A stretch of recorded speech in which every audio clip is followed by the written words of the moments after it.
엄마, 도대체 왜 이렇게 이기적이세요? 우리 가족이 망해도 상관없다는 거예요. 평생 자기 생각만 하고 살더니 이제는 가족도 버리시나요? 내가 이기적이라고? 너희를 위해 내가 어떻게 살아왔는지 알기나 하니? 이 집은 너희 할머니가 남긴 마지막 추억이야. 절대 팔지 않을 거야. 안녕하세요. 박민수입니다. 오늘 저는 제 삶의 이야기를 여러분과 나누려고 합니다. 어린 시절부터 지금까지 가족과의 갈등, 그리고 그 속에서 얻은 깨달음들. 누군가는 공감할 수 있고 또 누군가는 답답할 수도 있겠지만 이 이야기가 여러분의 삶을 돌아보는 계기가 되었으면 합니다. 함께 들어주세요. 안녕하세요. 저는 박민수라고 합니다. 올해로 60살입니다. 이 나이가 되니 하루하루가 몸으로 느껴지네요. 머리는 어느새 하얗게 새고 얼굴엔 세월과 고단함이 빚어놓은 주름살이 가득합니다. 지금은 작은 국수 가게를 운영하며 하루를 살아가고 있지만 제 삶은 언제나 고비의 연속이었어요. 제가 태어난 곳은 전라남도의 한 작은 시골 마을이었습니다. 지금은 많이 달라졌다고도 하지만 제가 살던 그 시절엔 가난이 전부였던 곳이었죠. 초가집 몇 채와 논밭뿐인 작은 마을에서 저는 아버지를 잃은 뒤 홀어머니와 단둘이 살아왔습니다. 아버지는 제가 태어난 지 얼마 되지 않아 공사장에서 사고로 세상을 떠나셨습니다. 저는 아버지가 어떤 분이 샀는지 기억조차 없습니다. 어머니는 정말 대단한 분이셨어요. 아침 해가 뜨기 전부터 길가에 작은 국수갑 한 대를 펴셨고 해가 저물어도 일을 멈추지 않으셨습니다. 저는 그런 어머니의 모습이 당연하다고 생각하며 자랐어요. 어머니의 삶은 그야말로 희생 그 자체였습니다. 돌아가신 아버지를 마음에 두고 재혼은 물론이고 자신의 행복까지도 모두 뒤로 미루셨죠. 그 당시에는 저도 어머니의 그런 삶이 이해되지 않았습니다. 왜 다른 사람들처럼 우리도 새로운 가족을 만들지 않는지, 왜 어머니는 항상 그렇게 고집스럽게 혼자 살아가려고 하시는지 말이에요. 하지만 지금 생각해보면 그건 어머니의 방식으로 우리 가족을 지키는 방법이 있겠죠. 제가 자란 마을은 작고 소박했습니다. 초등학교까지는 집에서 걸어서 40분이 걸렸어요. 학교를 오가는 길엔 늘 논과 밭이 펼쳐져 있었고 가끔은 멧돼지가 나타나기도 했죠. 저는 이런 시골 풍경이 지겹기도 했지만 한편으로는 친구들과 자연 속에서 놀던 기억들이 지금도 떠오릅니다. 특히 여름이 되면 친구들과 개울가에서 물고기를 잡던 일이 기억에 남아요. 그때는 손으로 잡은 작은 물고기 한 마리가 그렇게도 자랑스러웠습니다. 잡은 물고기를 어머니께 드리면 어머니는 미소를 지으시며 이걸로 국이라도 끓여 먹자 하셨는데 사실 어머니는 제가 잡은 물고기를 요리하지 않으시고 다시 물에 풀어주곤 하셨죠. 그런 어머니의 따뜻함은 아직도 마음속에 남아 있습니다. 마을엔 소위 말하는 큰 집이 몇 채 있었어요. 그 집 아이들은 저와는 다른 세상을 사는 것처럼 보였습니다. 명절이면 그들은 화려한 새 옷을 입고 맛있는 음식을 나눴지. 저는 가끔 그 집 앞을 지나며 부러움의 발걸음을 멈추고 했습니다. 그럴 때마다 어머니는 우리도 행복한 집이야. 행복은 돈으로 사는 게 아니란다 라고 말씀하셨죠. 하지만 어린 마음에 그 말이 위로가 되지 않았습니다. 어머니의 국수가게는 마을 사람들에게는 꼭 필요한 공간이었지만 사실 그리 대단한 곳은 아니었어요. 갑 한 대 하나와 작은 가마솥 그리고 낡은 테이블 2개가 전부였습니다. 어머니는 한 번도 손님들에게 산티 나는 음식을 내지 않으려고 노력하셨습니다. 국물 하나를 끓이는데도 몇 시간씩 국물 들이셨죠. 저는 어머니를 도와드리고 싶어 국수를 삶으려고 몇 번 시도했지만 항상 면발이 다 끊어지거나 국물이 넘치곤 했습니다. 그런 날이면 어머니는 괜찮아. 내가 나중에 더 잘할 수 있을 거야 하시며 미소를 지으셨습니다. 그런 어머니를 보면서 저는 어른이 되면 꼭 어머니처럼 강한 사람이 되어야지 하고 다짐했었죠. 특히 기억나는 날이 하나 있어요. 제가 초등학교 5학년이던 어느 겨울이었습니다. 그날은 눈이 많이 내려 사람들이 가게에 잘 오지 않았습니다. 가게가 텅 비어 있던 그날 밤, 어머니는 갑자기 오래된 추억 이야기를 꺼내셨어요. 너도 알다시피 내 아버지는 참 좋은 분이셨다. 다 지금 여기 있었다면 너랑 놀아주면서 웃음이 끊이지 않았을 거야. 라고 말씀하시며 눈물을 훔치시던 모습이요. 그때 저는 어머니를 꼭 안아드렸어요. 어린 나이였지만 그 순간만큼은 제가 어머니를 지켜드리고 싶다는 마음이 들었습니다. 지금 제 나이에 돌아보니 그 시절의 어머니는 마치 거대한 성과도 같았습니다. 작은 국수가게 하나로 생계를 꾸려가면서도 저를 위한 교육과 꿈을 포기하지 않으셨습니다. 덕분에 저는 중학교까지는 무사히 졸업할 수 있었고 고등학교에 들어가서는 어머니의 짐을 조금이라도 덜어드리기 위해 아르바이트를 시작했습니다. 어머니는 항상 내 삶이 아니라 내 삶을 살아야 한다 라고 말씀하셨지만 저는 오히려 어머니를 본받아 어떻게든 가족을 위해 살겠다고 다짐했죠. 지금도 가끔 어머니와 함께 국수를 먹던 그 시절을 떠올립니다. 그 시절엔 몰랐던 소소한 행복들이 지금은 얼마나 소중한 기억으로 남아있는지 몰라요. 여러분은 어린 시절을 어떻게 기억하시나요? 그때는 너무도 단연해서 소중함을 몰랐던 순간들이 있지 않으신가요? 어쩌면 우리가 잊고 살던 그 시절의 추억들이 지금의 우리를 지탱해주는 힘일지도 모릅니다. 오늘 제가 이 이야기를 나누는 이유는 아직도 마음 한편에 그 시절의 기억이 남아있기 때문이에요. 이 이야기를 들으시고 혹시라도 여러분의 과거와 지금을 다시 한번 돌아보게 된다면 제 이야기는 그 자체로 의미가 있을 것 같습니다. 제가 중학교를 졸업했을 때는 벌써 가족의 생계를 위해 무언가를 해야 할 시기라는 걸 깨달았습니다. 당시엔 고등학교에 진학하는 것조차 사치였어요. 우리 마을에서 여자가 고등학교를 다니는 건 매우 드문 일이었고 그나마 학교를 다니려면 어머니의 부담이 너무 커질 게 뻔했죠. 그래서 결국 저는 공부를 포기하기로 했습니다. 어릴 때 저는 선생님이 되는 게 꿈이었어요. 교실 앞에 서서 학생들에게 글을 가르치고 책의 세계를 함께 나누는 모습이 그렇게 멋있어 보였거든요. 제 담임 선생님은 항상 따뜻하고 친절한 분이셨어요. 제가 어려운 수학 문제를 잘못 풀면 옆에 와서 조곤조곤 설명해 주시던 모습이 아직도 눈에 선합니다. 그때는 제가 언젠가 저런 멋진 선생님이 되어 아이들을 가르칠 수 있을 거라고 굳게 믿었어요. 하지만 현실은 그렇게 단단하지 않았습니다. 제가 자랐던 1970년대 한국 사회에서는 특히 시골에서는 여자아이의 꿈이란 생계 앞에서 너무도 쉽게 꺾이기 마련이었습니다. 공부를 계속하고 싶다고 말하면 어머니는 늘 미안한 얼굴로 이렇게 말씀하셨어요. 민수야, 엄마가 내 꿈을 다 들어주고 싶지만 지금은 우리가 먹고 사는 게 먼저야. 내가 더 나은 사람이 되는 건 나중에라도 할 수 있어. 그 시절엔 결혼이야말로 여자의 인생을 바꿀 수 있는 유일한 방법처럼 여겨졌습니다. 저도 그런 생각을 어쩔 수 없이 받아들였던 것 같아요. 주변에선 모두 좋은 남편 만나면 내 인생도 달라질 거야 라고 말했죠. 하지만 저는 그 말이 항상 씁쓸하게 들렸습니다. 왜 내가 원하는 걸 이루기 위해선 다른 사람에게 기대야만 할까? 내 힘으로는 왜 안 되는 걸까? 하는 생각이 머릿속에서 떠나질 않았습니다. 제 또래 친구들 중엔 일찍 결혼해서 도시로 나가는 아이들도 있었어요. 그 중에 저희 옆집에 살던 수진 언니가 기억납니다. 수진 언니는 저보다 2살 많았고 항상 꿈이 많던 사람이었어요. 언니는 미용사가 되겠다고 서울로 가서 기술을 배우겠다며 떠났죠. 그런데 몇 년 후 언니가 다시 마을로 돌아왔을 땐 손에 아기를 안고 있었습니다. 언니는 결혼 후에 남편의 반대로 미용 일을 그만두었다고 했어요. 저는 그 모습을 보며 막연하게나마 두려움을 느꼈습니다. 나도 언니처럼 되는 건 아닐까 하는 생각이 자꾸 들었어요. 아무리 꿈을 꾸더라도 결국엔 현실이라는 벽에 막혀버리는 삶이 두려웠습니다. 결국 저는 마을에서 어머니를 도우며 국수 가게 일을 시작했어요. 하루 종일 손님들에게 국수를 내놓으며 마음속 깊은 곳에서는 내가 만약 공부를 계속했다면 지금쯤은 어떤 모습일까? 라는 생각이 떠나질 않았습니다.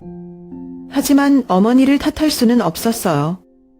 어머니는 매일같이 새벽부터 밤늦게까지 일하시면서도 항상 저에게 미안하다는 말씀을 하셨어요. 저는 그럴 때마다 어머니의 손을 잡으며 엄마, 괜찮아요.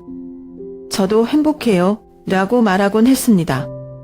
하지만 그 말이 스스로를 위로하기 위한 거짓말처럼 느껴질 때도 많았습니다. 어느 날 가게에서 손님들이 학창 시절 이야기를 나누는 걸 들었습니다. 그땐 선생님이 참 무서웠지. 그래도 그 수업 시간은 정말 재미있었어. 그 이야기를 들으면서 저는 마음속에서 꿈틀대는 미련을 애써 억눌러야 했습니다. 내가 이루지 못한 꿈은 다른 사람들에겐 그저 평범한 추억일 뿐이라는 생각에 허탈해졌습니다. 제가 16살 되던 해였어요. 그 해는 유난히 더웠던 여름이었죠. 어머니는 더 이상 저를 혼자 키우는 게 쉽지 않으셨는지 동네 국밥집 주인 아저씨에게 저를 좋은 사람과 연결해달라고 부탁하셨습니다. 당시 저는 아무것도 모르고 그저 어머니가 정해주신 길을 따라야 한다고 생각했어요. 그렇게 만난 사람이 김영수 씨였어요. 20살이던 그는 서울에서 꽤 잘 사는 집안의 아들이었죠. 그가 처음 우리 마을에 왔을 때 깨끗한 양복을 입고 빛나는 구두를 신고 있었던 모습이 아직도 기억나요. 그 모습은 마치 우리가 자주 보던 TV 속의 주인공 같았어요. 어머니는 그를 보며 흐뭇한 미소를 지으셨죠. 결혼식 준비는 빠르게 진행됐습니다. 당시 집안 형편이 어려웠던 우리 가족은 남편 쪽 집안의 도움을 많이 받았어요. 그쪽에서는 저와 어머니에게 수많은 약속을 했습니다. 우리가 민수를 잘 보살필 겁니다. 서울에서 공부도 계속할 수 있도록 지원할게요. 그리고 장모님도 편하게 살 수 있도록 도와드리겠습니다. 이 약속들은 그때 제겐 너무도 희망차게 들렸습니다. 비록 공부를 포기한 지 오래였지만 다시 시작할 수 있을지도 모른다는 기대가 생겼어요. 어머니도 마치 한시름 놓으신 듯 보였어요. 하지만 지금 돌이켜보면 그 약속들이 얼마나 허황된 말들이었는지 깨닫게 됩니다. 결혼식이 끝난 뒤 저는 김영수 씨와 함께 서울로 갔습니다. 서울은 제가 상상했던 것보다 훨씬 더 화려하고 복잡했어요. 남편의 집은 한강 근처에 있는 큰 아파트였고 창문 밖으로는 반짝이는 도시의 불빛이 끝없이 이어졌습니다. 처음엔 모든 것이 신기하고 설렜어요. 하지만 그 설렘은 오래가지 않았습니다. 남편은 결혼 전과는 완전히 다른 사람이었어요. 처음엔 다정하고 따뜻했던 사람이 점점 무뚝뚝해지고 회사 일 핑계로 집을 비우는 일이 잦아졌습니다. 제가 새로운 환경에 적응하지 못해 외로워할 때 그는 서울 생활이 그렇게 힘들면 그냥 적응하라 며 무심히 말하곤 했습니다. 그 집에는 시어머니와 시누이도 함께 살았는데 그도 역시 저를 달갑게 여기지 않았던 것 같아요. 시어머니는 제가 시골 출신이라는 이유로 은근히 무시하는 태도를 보이셨습니다. 예를 들어 제가 집안일을 하면 항상 이렇게 말씀하셨죠. 아이고, 시골에서 배워온 솜씨라 그런가. 서울 사람들 방식이랑은 좀 다르네. 그런 말을 들을 때마다 속이 상했지만 말대꾸를 할 수는 없었어요. 제가 서울에서 가장 힘들었던 건 고향에 대한 그리움이었습니다. 서울의 빌딩 숲속에서 저는 늘 외롭고 낯설게 느껴졌어요. 남편 집에 있으면 어머니와 함께 살던 작은 집이 그리웠고 시어머니의 냉랭한 시선을 받을 때면 어머니의 따뜻한 미소가 떠올랐습니다. 특히 힘들었던 순간은 가끔 창문을 통해 바깥을 볼 때였어요. 한강 다리 위로 바쁘게 지나가는 차들과 도시의 소음들 속에서 저는 마치 낯선 섬에 홀로 떠있는 기분이 들었어요. 도시가 이렇게 크고 화려해도 제 마음 한구석은 늘 허전했습니다. 그 시절 저는 고향의 작은 국수가게와 넓은 논밭을 자주 떠올렸어요. 어머니가 새벽에 가게를 열며 면발을 손수 뽑으시던 모습, 그리고 어머니와 함께 마을 사람들이 오가는 소소한 일상을 나누던 기억들이요. 지금 생각하면 제가 서울에서 느꼈던 외로움은 단순히 새로운 환경 때문만은 아니었던 것 같습니다. 저는 어쩌면 제 삶의 자리를 잃어버렸다는 상실감에 사로잡혀 있었던 걸지도 몰라요. 결혼 전 남편 집안에서 했던 약속들은 결국 하나도 지켜지지 않았습니다. 공부를 계속하겠다던 꿈은 결혼 후에는 더 이상 이야기조차 꺼낼 수 없게 되었어요. 남편은 지금은 집안일에 집중하는 게 우선 아니냐며 공부를 반대했습니다. 어머니를 도와드리겠다는 약속도 역시 지켜지지 않았습니다. 그럴 때마다 저는 자꾸 스스로에게 묻게 됐어요. 내가 이 결혼을 통해 무엇을 얻으려고 했던 걸까? 정말 이게 내가 원했던 삶이 맞는 걸까? 하지만 답을 찾을 수 없었습니다. 제가 결혼한 지 1년쯤 되었을 때 첫 아들을 낳았어요. 아들이 태어나고 나서야 시댁에서 어머니를 조금 도와주기 시작했어요. 하지만 그 지원도 아들이라는 존재가 있어서 가능했던 거지, 저 때문은 아니었어요. 그때부터 저는 어머니께 죄송한 마음이 커지기 시작했습니다. 아들이 태어난 건 기쁜 일이었지만 시어머니와의 관계는 여전히 어려웠습니다. 저희 시어머니는 매우 권위적인 분이셨고 매사에 강하게 말씀하셨습니다. 특히 제가 집안일을 할 때마다 늘 못마땅하다는 눈빛을 보내셨고 종종 이런 말을 하셨죠. 너는 우리 집에 시집 왔으면 우리 방식대로 해야지. 내가 무슨 특별한 줄 알아? 사실 저는 시어머니의 말이 맞다고 생각하려고 노력했어요. 시집 온 사람이 새로운 환경에 맞추는 건 당연한 일일 수도 있으니까요. 하지만 그 말 속에는 늘 저를 무시하는 태도가 묻어 있었고 그게 저를 점점 더 힘들게 만들었습니다. 아들이 태어난 뒤로 제 일상은 더욱 바빠졌습니다. 새벽이면 아이가 울어대서 잠을 설치기 일쑤였고 낮에는 아이를 안고 집안일을 해야 했어요. 시어머니는 가끔 도움을 주셨지만 대부분은 제가 혼자 해결해야 했습니다. 어느 날 아들이 열이 많이 나서 병원에 가야 했던 날이 생각납니다. 그날은 남편이 출장 중이었고 시어머니도 시장에 가셔서 집에 안 계셨어요. 저는 급히 아기를 안고 병원으로 달려갔습니다. 병원에서 아기가 심한 감기가 걸렸다는 말을 들었을 때 저는 마음이 너무 무겁고 눈물이 나올 뻔했어요. 그런데도 집에 돌아오니 시어머니는 이런 말씀을 하셨죠.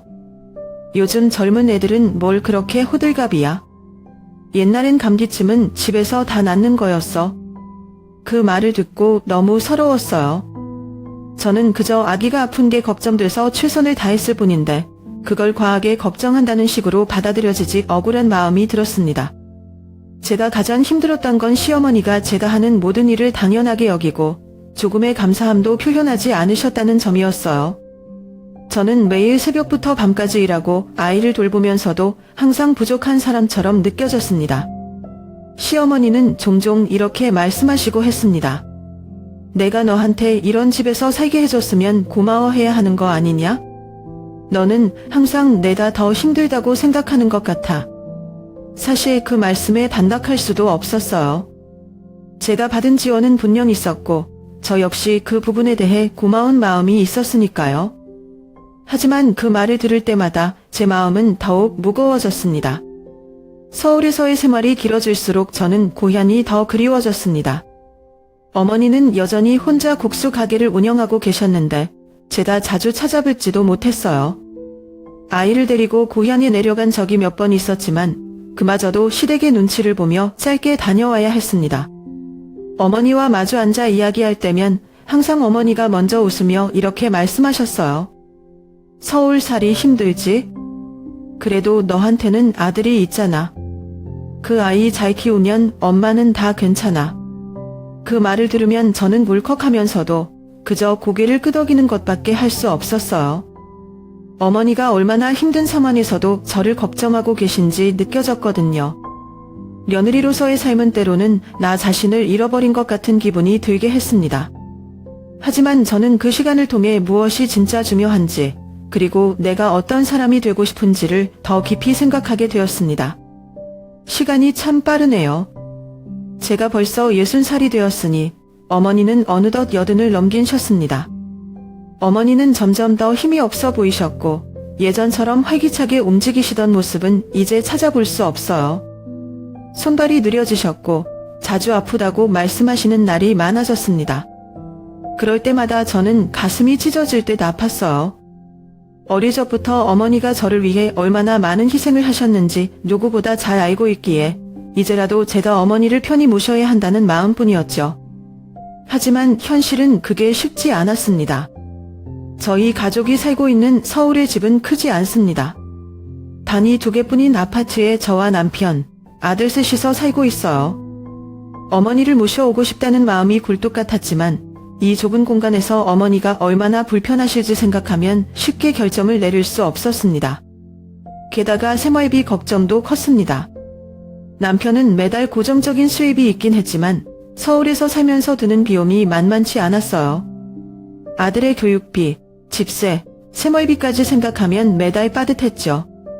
제가 조금이라도 일을 더해서 어머니를 도와드리고 싶었지만 나이도 있고 건강도 좋지 않아서 일이 오래 지속되지 않았어요. 그럴 때마다 저는 스스로를 탓했습니다.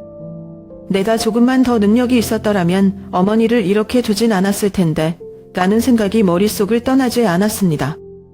결국 저는 어머니를 요양원에 모시기로 했습니다.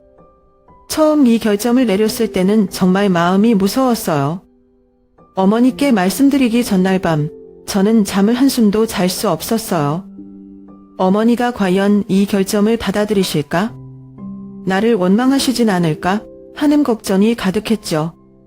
다음 날 어머니께 어렵게 말씀을 꺼냈습니다. 엄마, 제가 엄마를 집에서 모시면 좋겠지만 집도 좁고 제 상황도 여의치 않아서 요양원에 가 계시는 게 더 나을 것 같아요. 제가 자주 찾아뵐게요. 어머니는 잠시 말이 없으시더니 제 손을 잡고 이렇게 말씀하셨어요. 민수야, 엄마는 너를 원망하지 않아. 내가 지금까지 나를 얼마나 생각해왔는지 잘 알고 있어. 나도 이제 나이 들었으니 내 짐이 되는 게 싫구나. 요양원에서 잘 지내게. 그 말씀을 듣는데 눈물이 쏟아질 뻔했어요. 어머니는 언제나 저를 이해해 주시고 저를 위해 희생하셨던 분이셨죠. 하지만 그 순간에도 저는 어머니를 제대로 보살피지 못하는 제 자신이 너무나 한심하게 느껴졌습니다. 요양원에 계신 어머니를 위해 남편은 매달 요양비를 보내줬습니다. 그 점은 고마웠어요. 하지만 남편은 요양원에 직접 어머니를 찾아뵌 적이 거의 없었어요. 제가 이번 주말에 어머니 뵈러 가자고 하면 그는 피곤하다거나 일이 많다는 핑계를 댔습니다. 어느 날 제가 너무 답답해서 물었어요. 왜 엄마를 한 번도 찾아뵙지 않는 거야? 요양비만 보내면 다 되는 줄 알아? 그러자 남편은 무심하게 이렇게 대답했어요. 내가 할 일은 하고 있잖아. 내가 엄마를 뵈러 가고 싶으면 가. 나까지 갈 필요는 없잖아. 그 말을 듣는데 가슴이 철렁 내려앉는 기분이었습니다. 남편이 어머니를 정말 가족으로 생각하지 않는다는 걸 그때야 비로소 깨달은 것 같았어요. 요양원에 계신 어머니를 찾아뵐 때마다 저는 복잡한 감정에 사로잡혔습니다. 어머니는 항상 저를 반갑게 맞아주시고 여기서 잘 지내고 있으니 걱정 말라고 하셨지만 저는 그 말씀을 믿기가 어려웠어요. 요양원 단안에서 혼자 계시는 어머니의 모습을 볼 때마다 어머니가 정말 행복하신 건지 스스로에게 묻게 됐죠. 어느 날 어머니께 조심스럽게 물어봤습니다. 엄마, 여기 생활은 괜찮으세요? 불편한 건 없으세요? 그러자 어머니는 웃으며 이렇게 말씀하셨습니다. 민수야, 나는 내가 이렇게 자주 와주는 것만으로도 충분히 행복해. 내가 여기 있는 것도 아니고 가족을 위해 열심히 살고 있으니 엄마는 고맙다. 그 말씀을 들을 때마다 저는 더 자주 찾아뵙지 못한 제 자신이 미웠습니다. 아들의 결혼식 날은 제가 얼마나 기대하고 또 얼마나 준비했는지 모릅니다. 하지만 그날 저는 세상에서 가장 외로운 사람처럼 느껴졌어요. 결혼식장은 서울 강남에 있는 고급 호텔이었어요. 아들과 며느리 두 사람 모두 회사에서 좋은 자리에 있다 보니 결혼식도 격식 있게 준비되었습니다. 하객들 대부분은 세련된 옷차림에 반짝이는 액세서리를 하고 있었어요. 저는 오래된 한복 한 벌에 어머니께 물려받은 낡은 브로치 하나만 달고 있었습니다. 거울을 볼 때마다 내 모습이 너무 초라해 보였어요. 그런 생각이 들 때마다 마음속에서 한숨이 나왔죠. 나는 왜 이렇게 초라하게 느껴질까? 내가 이 자리에 있어도 되는 사람일까? 라는 생각이 머릿속에서 떠나지 않았습니다. 결혼식이 시작되기 전 손님들이 하나둘씩 모여들었습니다. 그들은 삼삼오오 모여 개화를 나누고 웃고 있었지만 저는 그들 사이에 끼어들 용기가 나지 않았어요. 남편은 며느리 가족들과 영어로 대화하며 환하게 웃고 있었습니다. 저는 영어를 전혀 못했기에 그들이 무슨 이야기를 하는지 하나도 알 수 없었어요. 저는 그저 옆에서 억지로 미소를 지으며 서 있었습니다. 사람들이 저를 지나치면 써도 별다른 인사를 하지 않았어요. 그런 순간마다 저는 스스로가 마치 배경처럼 느껴졌습니다. 결혼식이 진행되는 동안에도 제 마음은 계속 무서웠어요. 특히 며느리의 어머니가 반짝이는 귀걸이와 목걸이를 하고 화려한 한복을 입고 웃으며 손님들을 맞이하는 모습을 보니 제 마음속에서 괜히 질투심 같은 게 올라왔습니다. 저는 한 번도 남편에게 돈을 달라고 제대로 말해본 적이 없었어요. 그는 항상 돈에 인색했거든요. 어쩌면 제가 조금만 용기를 냈더라면 결혼식 날을 위해 새로운 옷이나 작은 액세서리 하나라도 준비했을지도 몰라요. 하지만 남편은 늘 그런데 돈을 쓰는 건 낭비다 라며 단호했기에 저는 더 이상 요구할 수 없었어요. 결혼식 도중에 남편의 여동생, 그러니까 제 시누이가 저에게 다가왔어요. 형님, 요즘 어떠세요? 아드님 결혼시키셨으니 이제 좀 여유 생기시겠어요? 그 질문에 저는 어색하게 웃으며 네, 뭐 그렇죠 라고 대답했어요. 하지만 시누이는 계속 질문을 이어갔습니다. 형님은 공부는 어디까지 하셨어요? 아드님은 정말 똑똑하시던데 형님이 머리가 좋으신가 봐요. 그 말을 듣고 저는 한순간 숨이 막혔습니다. 저는 중학교까지만 졸업했거든요. 그 사실을 말하는 게 부끄러웠어요. 저는 그저 웃으며 얼버무렸습니다. 아이는 자기 노력으로 잘 된 거죠. 제가 뭘 잘한 건 없어요. 그 순간 저는 제 자신이 너무 작아 보였고 부끄러웠습니다. 아들의 결혼식 날, 저만큼이나 시어머니도 어색하고 불편해 보였습니다. 서울의 큰 호텔에서 열리는 화려한 결혼식은 저희 같은 시골 출신 사람들에겐 낯선 환경이 있거든요. 시어머니는 한복을 입고 단정하게 앉아 계셨지만 그 모습에서 편안함보다는 긴장감이 느껴졌습니다. 결혼식 내내 시어머니는 주변 사람들의 시선을 의식하시는 듯했어요. 특히 며느리 집안의 손님들, 그러니까 며느리 부모님 친구들이 시어머니를 지나치며 어머니께서 정말 기품 있으시네요 라고 인사했을 때 시어머니는 잠시 멈칫하시며 억지 미소를 지으셨습니다. 저는 그 모습을 보며 마음이 복잡했습니다. 가끔 시어머니의 시선이 저에게 머물렀어요. 그 눈빛은 정말 묘했습니다. 제가 고개를 돌리면 눈길을 피하시기도 했고 때로는 미묘한 표정으로 저를 바라보시기도 했습니다. 그날 시어머니의 한마디가 아직도 기억에 남아요. 결혼식이 끝난 뒤 뒷정리를 하던 중에 시어머니가 갑자기 저를 부르셨습니다. 민수야, 너도 오늘 좀 힘들었지? 네. 조금요. 엄마도 불편하셨죠? 그러자 시어머니는 잠시 머뭇거리시더니 이렇게 말씀하셨어요. 우리는 여기 있는 사람들이랑 조금 다르잖아. 그렇지? 그 말씀에 저는 가슴이 먹먹했습니다. 시어머니는 제가 시골 출신이라는 사실을 계속 의식하고 계셨던 것 같았어요. 그 말이 비난은 아니었지만 저를 향한 깊은 선입견이 여전히 남아있음을 느낄 수 있었습니다. 사실 시어머니와 저는 처음부터 좋은 관계를 유지했던 건 아니었어요. 제가 결혼 초기에 서울 생활에 적응하지 못해 힘들어하던 때 시어머니는 늘 냉정하셨어요. 너희 집에서는 그렇게 했는지 몰라도 여기는 다르단다. 그 말씀을 들을 때마다 저는 점점 위축되고 했습니다. 하지만 시간이 흐르면서 시어머니도 조금씩 변하셨습니다. 특히 제가 첫 아이를 낳았을 때 시어머니는 저를 도와주시려고 많이 노력하셨어요. 아기가 밤새 울 때면 너도 힘들겠지만 내가 옆에서 봐줄 테니 조금 쉬어라 라고 하셨죠. 그때 저는 시어머니께서도 나름대로 저를 이해하려고 노력하시는구나 하는 걸 느꼈습니다. 결혼식장에서 저는 시어머니와 공감할 수 있는 순간이 몇 번 있었습니다. 손님들이 화려하게 차려입고 화려한 액세서리를 자랑하며 돌아다니는 모습을 볼 때마다 시어머니와 저는 마치 같은 편인 것처럼 느껴졌습니다. 시어머니는 며느리 쪽 가족들과 대화할 때 굳은 표정을 짓고 가셨지만 그 사이사이 저와 눈이 마주칠 때마다 살짝 미소를 보이셨습니다.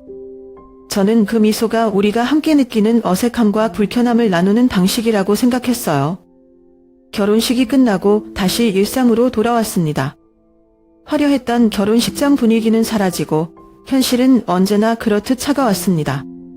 남편은 늘 그렇듯 회사 일로 바쁘다고 하며 늦게 들어왔지만 가끔 집에서 마주칠 때마다 저는 차라리 그가 없었으면 좋겠다는 생각이 들 정도로 마음이 불편했습니다.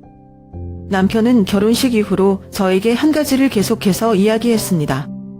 바로 제 학력에 관한 것이었어요. 넌 정말 우리 집안의 흠이다. 결혼식 때 내가 학벌 얘기를 피해가는 게 티가 났어. 그런 모습 보면서 정말 창피했어.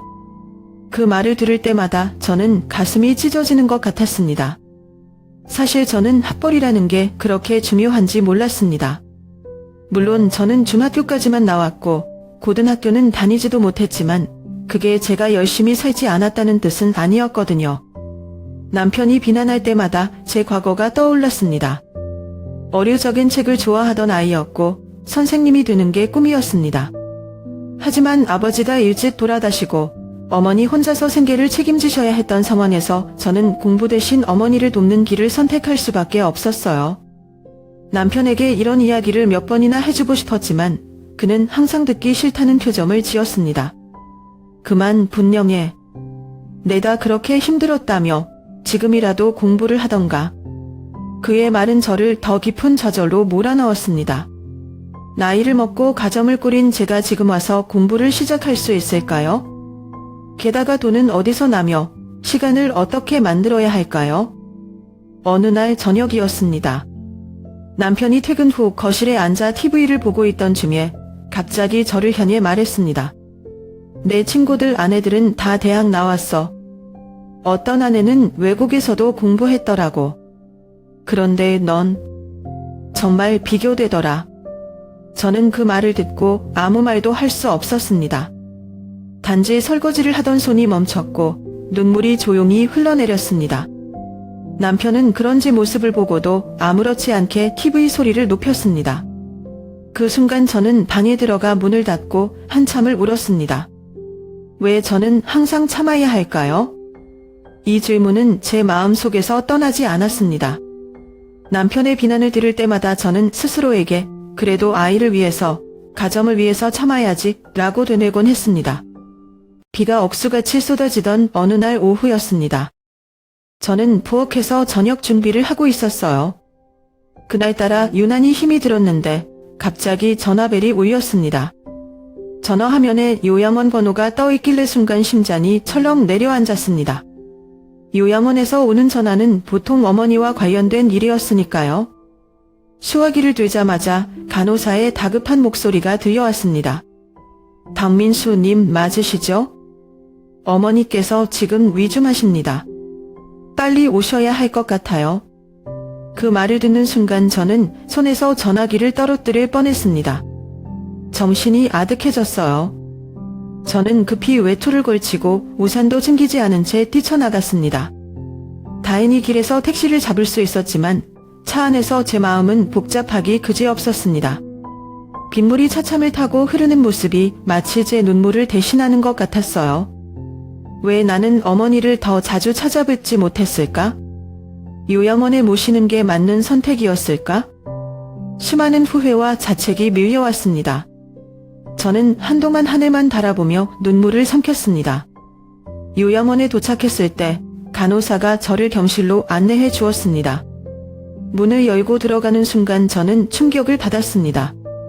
어머니는 병상에 누워 계셨고 얼굴은 창백했으며 얇은 숨을 내쉬고 계셨습니다. 기계단에는 삐삐삐 소리만이 방 안을 채우고 있었어요. 의사가 다가와 간단히 상황을 설명해 주었습니다. 어머니께서 폐렴이 심하게 악화되셨습니다. 연세가 많으셔서 회복이 쉽지 않을 것 같습니다. 그 말을 듣는 순간 저는 더 이상 참을 수가 없어서 그 자리에서 주저앉아 엉엉 울었습니다. 어머니의 손을 잡고 울면서도 저는 계속해서 제 자신을 탓했습니다. 엄마, 제가 잘못했어요. 엄마를 더 챙겼어야 했는데 이렇게까지 힘들게 혼자 계시게 해서 죄송해요. 하지만 어머니는 아무 대답도 하지 못하셨습니다. 얇은 숨을 쉬는 모습만 보일 뿐이었어요. 그 순간 어린 시절 어머니와 함께했던 기억들이 떠올랐습니다. 새벽부터 국수를 볶던 어머니의 모습, 제가 힘들어할 때 항상 웃으며 격려해 주시던 목소리, 그리고 제가 결혼하던 날 아쉬움 가득한 눈빛으로 바라보시던 모습까지요. 그 모든 순간들이 저를 더 미치게 만들었습니다. 밤새 어머니의 곁을 지키며 저는 마음속으로 계속 기도했습니다. 제발 조금만 더 어머니를 곁에 두게 해주세요. 아직 제가 못 다드린 효도가 너무 많아요. 하지만 마음 한구석에서는 어머니께서 너무 오래 고통받지 않으셨으면 좋겠다는 이기적인 바람도 있었습니다. 시간이 흐를수록 어머니의 숨소리는 점점 더 약해졌습니다. 간호사가 약을 넣어드렸지만 성화는 나아지지 않았습니다. 그저 기다리는 것밖에 할 수 없었어요. 요양원에서 어머니 곁을 지키고 있던 그날, 저는 아들의 결혼식 때보다 더 큰 고독을 느꼈습니다. 어머니가 위중하다는 소식을 남편과 아들에게 알렸지만 그들은 별다른 반응을 보이지 않았어요. 남편은 퇴근 후 집에서 간단히 저녁을 먹으며 이렇게 말했어요. 어머니는 나이가 많으시잖아. 그 정도 병은 당연한 거 아니야? 난 내일 아침 일찍 비행기 타야 하니까 준비해야 해. 그 말은 마치 제 가슴에 대못을 박는 것 같았습니다. 제가 간절하게 바라던 건 도움도 아니었어요. 그저 공감해주는 한마디가 필요했을 뿐인데 그는 그조차도 외면했죠. 저는 아들에게도 전화를 걸었습니다. 아들은 결혼식을 마치고 며느리와 함께 제주도로 신혼여행을 떠날 준비를 하고 있었습니다. 전화를 몇 번 걸었지만 아들은 받지 않았어요. 다급한 마음에 다시 몇 번이고 전화를 시도했지만 결국 그가 남긴 문자 한 통만이 답이었습니다. 엄마, 저 지금 바빠요. 다음에 통화할게요. 그 문자를 보고 저는 숨이 멎는 것 같았습니다. 어머니가 위독하시다는 사실조차 아들에게 큰 의미가 없는 걸까요? 저는 격에 기댄 채 한참을 울었습니다. 다시 요양원으로 돌아와 어머니의 손을 잡았지만 제 마음은 이미 무너져 있었습니다. 어머니는 아무 말씀도 못하시고 가늘게 숨만 쉬고 계셨습니다. 저는 어머니에게 작은 목소리로 속삭였습니다. 엄마, 저 혼자예요. 아무도 도와주지 않아요. 엄마는 저를 항상 지켜주셨는데 지금은 제가 아무것도 해드릴 수가 없어요. 정말 죄송해요. 어머니의 손은 여전히 따뜻했지만 저는 그 온기가 언제까지 지속될지 알 수 없었습니다. 그날 밤 저는 가족이란 무엇인지 다시 생각하게 됐습니다. 남편과 아들은 왜 이렇게 무관심한 걸까요? 그들은 어머니가 저에게 얼마나 중요한 분인지 이해하지 못하는 걸까요? 아니면 단순히 자신의 삶에 더 중요한 일이 있기 때문에 무관심한 걸까요? 저는 아들에게 더 나은 삶을 물려주기 위해 노력했지만 그는 제가 바랐던 공감과 책임감 있는 어른이 되지 못한 것 같았습니다. 그리고 남편과 함께 살아온 수십 년의 세월은 마치 공허한 껍데기처럼 느껴졌습니다. 그날 밤 어머니는 결국 저희 품에서 마지막 숨을 내쉬셨습니다. 요양원 던화는 정적만이 가득했고 기계의 삐소리가 멈춘 순간 저는 어머니의 온기가 사라져가는 것을 느꼈습니다. 어머니의 손을 붙잡고 저는 끝없이 울었습니다. 엄마, 제발 저를 두고 가지 마세요. 저 혼자서는 못 살 것 같아요. 하지만 어머니는 아무 대답도 하지 않으셨습니다. 그분의 고운 얼굴은 평온해 보였지만 그 평온함은 저를 더욱 절망으로 몰아넣었습니다. 어머니의 장례를 준비하며도 저는 남편과 아들의 모습을 볼 수 없었습니다. 장례식장에서 저는 홀로 어머니를 보내드렸고 그 이후의 시간은 마치 악몽 같았습니다. 저는 결국 참을 수 없어서 제주로 향하는 비행기 표를 끊었습니다. 아들과 며느리가 신혼여행 중이라는 것을 알았지만 그들이 어머니를 외면한 것이 도저히 용납되지 않았습니다. 제주 고만이 도착한 뒤 택시를 타고 그들이 묵고 있는 호텔로 향했습니다. 호텔 로비에서 방번호를 확인한 뒤 곧장 엘리베이터를 타고 올라갔습니다.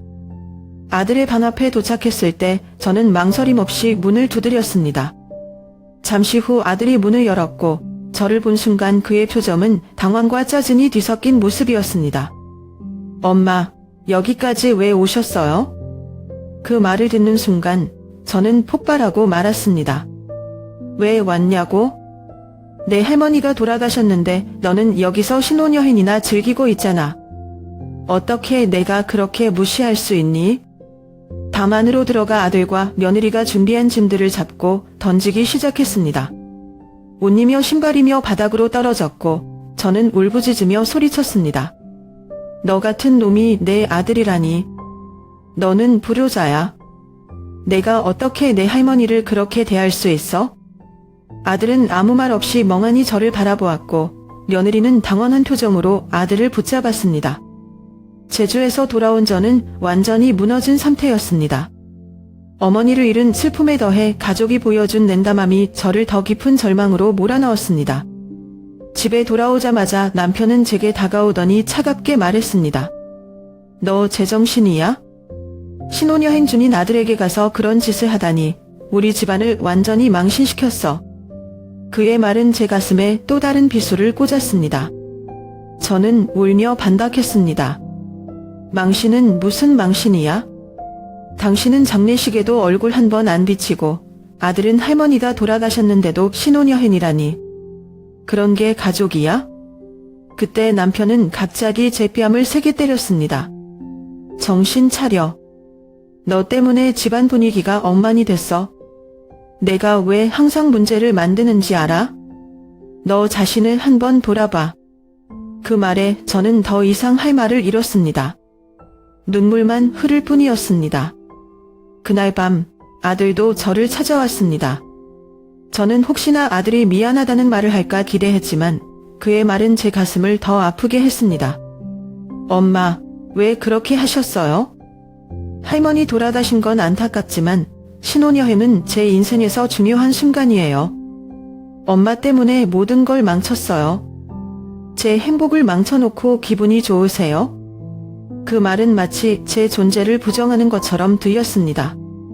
저는 그 자리에서 아무 말도 하지 못하고 그저 멍하니 아들을 바라봤습니다. 제가 그렇게 사랑했던 아들과 남편이 저에게 이토록 냉담할 줄은 꿈에도 몰랐습니다.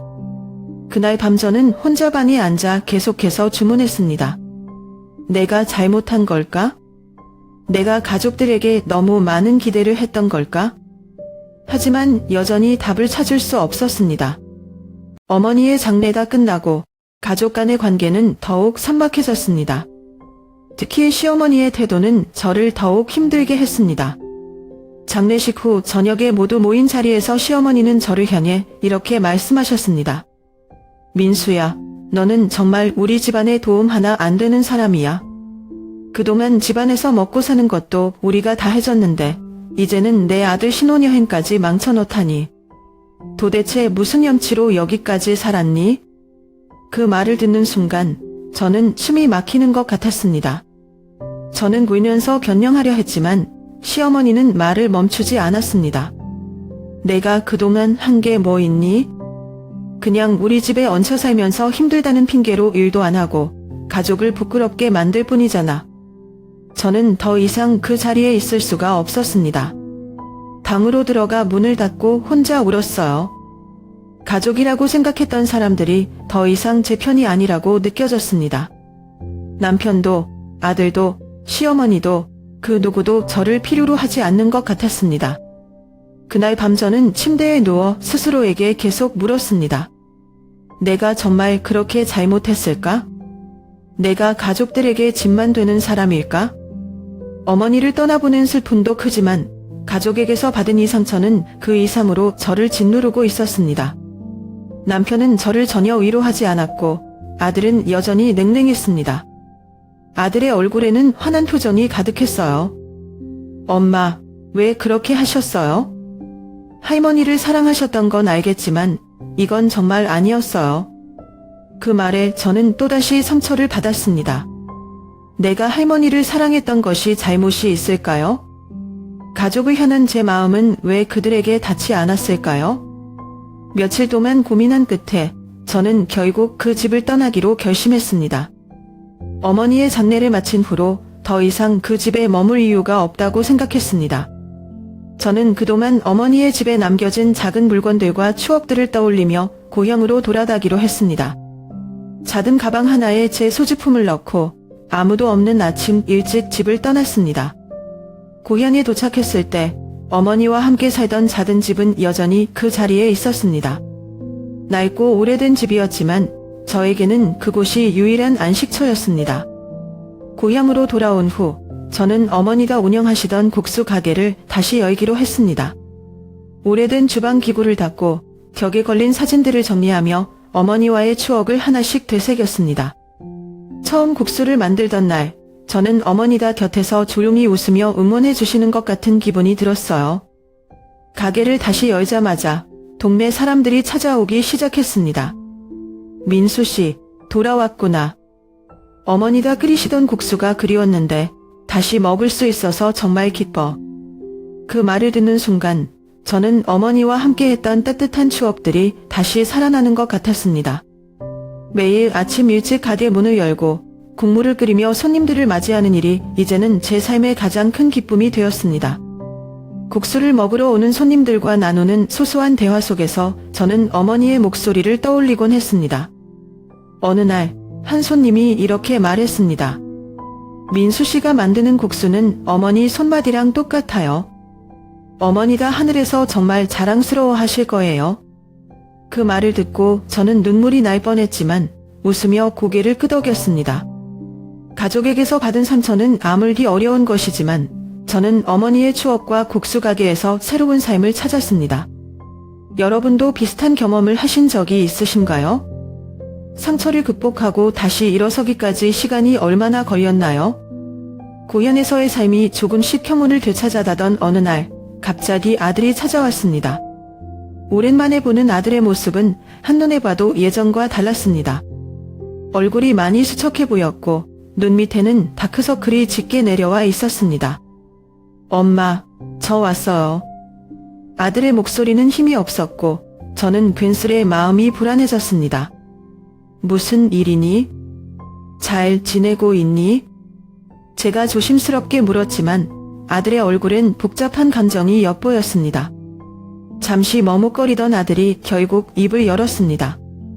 엄마, 제가 사업을 시작했는데 잘 안 됐어요.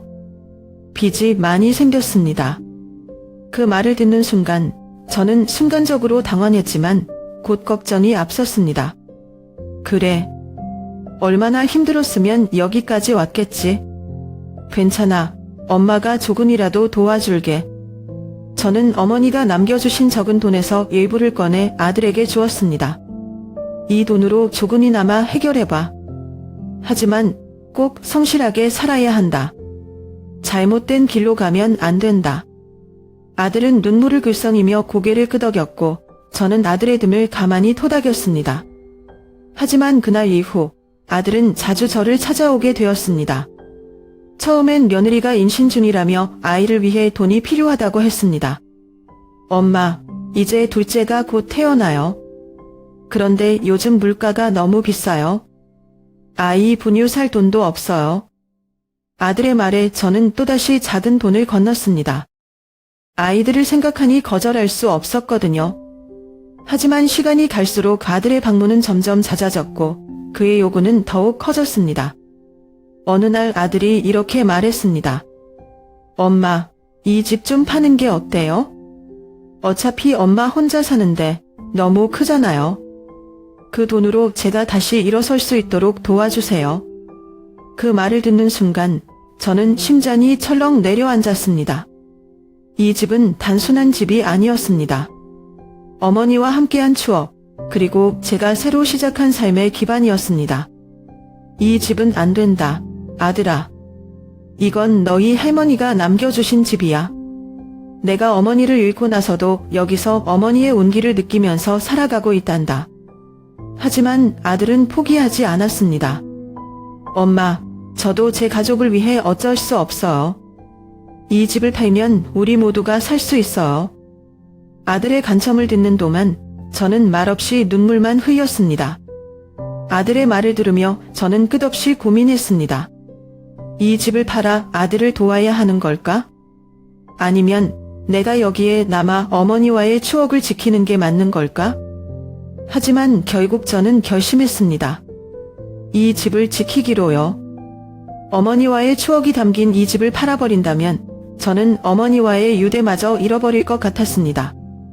아들에게 이렇게 말했습니다. 아들아, 엄마가 너를 돕고 싶은 마음은 크다. 하지만 이 집은 안 된다. 너도 내 힘으로 다시 일어서는 법을 배워야 해. 엄마가 지금까지 너를 위해 희생했지만 모든 걸 줄 수는 없단다. 아들은 환한 표정으로 저를 바라보며 말했습니다. 엄마, 그럼 저보고 망하는 거예요? 제 가족을 생각하지 않는 거예요? 그 말을 들으면서도 저는 눈물을 참으며 단호히 대답했습니다. 내 가족을 사랑하듯 나도 나의 어머니와 나 자신을 사랑해야 한다. 이건 내가 이해해 줘야 하는 부분이다. 가족을 돕고 싶은 마음은 당연하지만 모든 걸 희생해야 할까요? 특히 저처럼 가족의 요구와 자신의 기억과 삶 사이에서 고민해본 경험이 있으신 분들이라면 공감하실 것 같습니다. 다음에는 제가 이 결정을 한 이후 아들과의 관계가 어떻게 변했는지, 그리고 제가 이 결정을 어떻게 받아들였는지 이야기를 나눠보고 싶습니다. 어느 날 아들이 아내와 손주를 데리고 집에 찾아왔습니다. 제가 아들을 본 건 꽤 오랜만이었기에 반가운 마음이 들기도 했지만 동시에 또 무슨 이유로 왔을지 불안감이 밀려왔습니다. 아들은 집에 들어서자마자 이렇게 말했습니다. 엄마, 이번엔 정말 마지막 부탁이에요. 제발 이 집을 팔아서 저희를 도와주세요. 며느리도 곁에서 거들었습니다. 어머니, 우리도 이제는 더 이상 방법이 없어요. 이 집을 팔면 어머니도 더 좋은 곳에서 편하게 지내실 수 있고 저희도 성함을 정리할 수 있어요. 심지어 손주는 작은 손으로 제 손을 잡으며 말했습니다. 할머니, 저도 새 장난감 사고 싶어요. 할머니가 도와주시면 좋겠어요. 그 말을 듣는데 가슴이 아팠습니다. 아이에게 이런 부탁을 하게 만든 부모의 태도가 원망스러웠습니다. 저는 조용히 대답했습니다. 이 집은 안 된다. 이 집은 내 할머니가 남긴 마지막 추억이야. 나는 이곳을 팔 수 없어. 제 대답을 들은 아들은 갑자기 화를 내며 소리를 질렀습니다. 엄마는 정말 이기적이에요. 왜 저희 가족을 도우려고 하지 않으세요? 평생 자기 생각만 하고 살더니 이제는 가족을 완전히 외면하시네요. 며느리도 거들며 차가운 말투로 말했습니다. 어머니, 저희도 어머니처럼 편하게 살고 싶어요. 그런데 어머니는 우리를 돕기는커녕 무조건 거절만 하시네요. 이런 상황에서도 어머니만 생각하시니 정말 실망이에요. 그들의 말이 제 가슴을 찢어 놓았습니다. 하지만 저는 더 이상 침묵할 수 없었습니다. 이기적이라고? 나는 너희를 위해 얼마나 희생했는지 몰라서 하는 말이냐? 이 집은 내가 어머니와의 추억을 지키기 위해 필요한 곳이다. 내가 죽어도 이 집을 팔지 않을 거야. 결국 저는 참다 못해 그들을 집 밖으로 내보냈습니다. 문을 닫고 나니 집안은 조용했지만 제 마음은 폭풍우가 몰아친 것 같았습니다. 그로부터 몇 주 뒤 아침에 한 통의 전화를 받았습니다. 남편의 회사에서 온 전화였습니다. 박민수 씨 되시죠? 남편분께서 오늘 아침 교통사고로 세상을 떠나셨습니다. 저는 순간 말을 잃었습니다. 전화기 너머에서 들리는 설명이 점점 희미하게 들렸습니다. 그 사람과의 결혼 생활은 행복하지 않았는데 왜 이렇게 허탈하지? 저는 생각이 꼬리를 물고 이어지며 무언가를 잃어버린 듯한 감정에 사로잡혔습니다. 곧바로 짐을 챙겨 남편의 집으로 향했습니다. 장례를 준비해야 한다고 생각했기 때문입니다.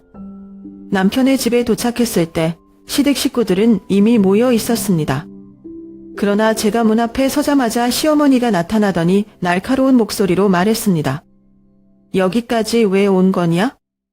너 같은 사람 때문에 우리 집안이 이 지경이 됐어. 내가 우리 아들을 망쳤어. 그 말에 저는 아무 말도 하지 못하고 그저 서 있었습니다. 어서 나가. 내가 우리 집 문턱을 닫는 순간부터 제안이 시작됐어. 내가 불행을 가져온 거야. 시어머니의 말은 칼보다 더 날카롭게 제 마음을 찔렀습니다. 저는 억울함과 분노가 뒤섞인 눈물을 참으며 대답했습니다. 제가 무엇을 그렇게 잘못했나요? 저는 이 집안의 가족이었고 남편을 위해 살았던 사람이에요. 그런데 지금 저를 이렇게 모욕하시는 게 맞는 건가요? 하지만 그들은 저의 말을 들으려 하지 않았습니다. 시어머니는 제가 받은 부고잠을 찢어버리며 소리쳤습니다. 너 같은 사람이 무슨 가족이야? 너는 남편의 장례에 올 자격도 없어. 결국 저는 문 밖에서 아무 말도 하지 못하고 서 있었습니다. 안에서 들려오는 조문객들의 흐느낌과 가족들의 울음소리는 점점 저를 무력하게 만들었습니다. 문턱을 넘을 수 없는 제 자신이 너무나 초라하게 느껴졌습니다. 남편의 장례식이 진행 중인 집 밖에서 저는 한참 동안 멍하니 서 있었습니다. 눈앞에 있는 집은 한때 제가 살았던 곳이지만 이제는 낯선 것처럼 느껴졌습니다. 문 앞에서 들려오는 울음소리와 사람들의 웅성거림을 듣고 있자니 마음이 더욱 복잡해졌습니다. 왜 나는 이렇게까지 배척당해야 하는 걸까? 저는 스스로에게 수없이 물었지만 답은 없었습니다. 저는 용기를 내어 다시 한번 문 안으로 들어가려고 했습니다. 남편과의 지난 시간들은 고통스럽기도 했지만 그래도 한때 사랑했던 사람이었고 마지막으로 그에게 인사를 하고 싶었습니다. 한 번만 들어가게 해주세요. 그 사람에게 꽃 한 송이만 놓고 싶어요. 하지만 시어머니와 가족들은 제 말을 단호히 거절했습니다. 너 같은 사람이 무슨 자격으로 여기 들어오겠다는 거야? 이 집 문턱을 넘지 말고 당장 돌아가. 그 순간 문이 열리며 아들이 나왔습니다. 저는 재빨리 아들의 손을 잡으며 간절한 마음으로 말했습니다. 아들아, 내 아버지에게 마지막 인사만이라도 하게 해줘. 너만이라도 엄마를 이해해 줄 수 있잖니?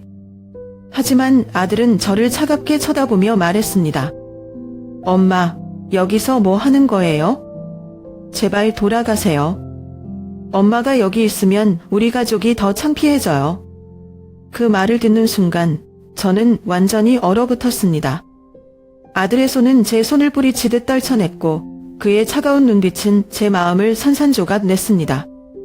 내가 사랑으로 키운 아들이 정말 이런 말을 할 줄이야. 저는 그 자리에 주저앉고 말았습니다. 집안에서 들려오는 사람들의 목소리와 울음소리가 점점 멀어지는 것 같았습니다. 장례식이 끝난 후 저는 다시 고향집으로 돌아왔습니다. 이곳은 여전히 조용하고 평화로웠지만 제 마음은 여전히 고용하지 않았습니다. 어머니와 함께 살던 이 집에서 저는 하루하루를 보내며 어머니의 따뜻한 손길과 목소리를 떠올리곤 했습니다. 저는 어머니가 생전에 자주 하셨던 말을 되뇌었습니다. 민수야, 사람은 돈으로 살 수 있는 게 아니란다. 마음이 따뜻해야 진짜 행복을 느낄 수 있어.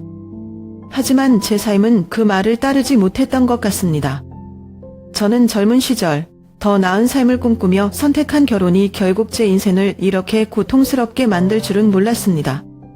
이제 저는 단순한 삶을 살고 있습니다.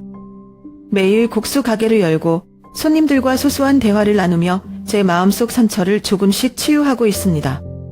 하지만 깊은 밤 혼자 있을 때면 여전히 제 마음을 무겁게 짓누르는 질문들이 떠오릅니다. 내 선택이 잘못이었을까? 아니면 이 사회가 나를 이렇게 만들었을까? 아들에게 다시 손을 내밀어야 할까? 아니면 그들의 세계에서 나를 완전히 지워야 할까? 저희 이야기는 어떤 사람에게는 분노를, 또 어떤 사람에게는 연민을 불러일으킬 수 있을 것입니다. 하지만 저는 이 이야기를 통해 여러분께 묻고 싶습니다. 사랑하는 사람에게 상처받았을 때 우리는 어디까지 용서할 수 있을까요? 그리고 용서가 진정 우리에게 평화를 가져다 줄 수 있을까요? 저는 여전히 제 인생을 살아가고 있습니다. 누군가가 제 이야기를 듣고 그들의 삶에서 작은 교훈이라도 얻을 수 있다면 그것만으로도 제 이야기는 의미가 있을 것입니다. 여러분은 어떻게 생각하시나요? 저는 이 가족을 용서하고 다시 손을 내밀어야 할까요? 아니면 그들을 그들만의 세계에 두고 제 평화로운 삶을 지켜야 할까요?